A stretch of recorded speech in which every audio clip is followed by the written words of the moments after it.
Hi friends, இன்னைக்கு ரசப்பொடி எப்படி செய்யறதுன்னு பார்க்கலாம் வாங்க. உங்க வீட்டில் இருக்க ஏதாச்சும் ஒரு கப் எடுத்துக்கோங்க. அந்த கப்லேயே எல்லா மெஷர்மெண்ட்டும் எடுத்துக்கோங்க. ஒரு கடாயை சூடுபடுத்திக்கோங்க. கடாய் சூடானதும் ஒரு கப் அளவுக்கு மல்லி விதை சேர்த்து வறுத்து ஒரு தட்டில் ஆற வச்சுக்கோங்க. ஒரு கப் அளவுக்கு துவரம் பருப்பு சேர்த்து வறுத்து ஆற வச்சுக்கோங்க. அரை கப் அளவுக்கு மிளகாவை இந்த மாதிரி கிள்ளி போட்டு வறுத்து ஆற வச்சுக்கோங்க.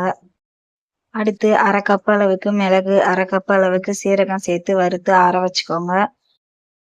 அரை கப் அளவுக்கு கருவேப்பிலை சேர்த்து வறுத்து அதே தட்டிலேயே ஆற வச்சுக்கோங்க. எல்லா பொருளையும் நல்லா ஆற வச்ச பிறகு 1 ஸ்பூன் மஞ்சத்தூள், 1 ஸ்பூன் பெருங்காயத்தூள் சேர்த்து மிக்ஸி ஜாரில் இந்த அளவுக்கு கொரகொரப்பாக அரைச்சி எடுத்துக்கோங்க. ரசப்பொடியை ஒரு தட்டில் சேர்த்து ஆற வச்சு கண்டெய்னர் பாக்ஸில் ஸ்டோர் பண்ணி வச்சுக்கோங்க. அவ்வளோதாங்க, ரசப்பொடி ரெடி. மறக்காமல் சப்ஸ்கிரைப் பண்ணிக்கோங்க.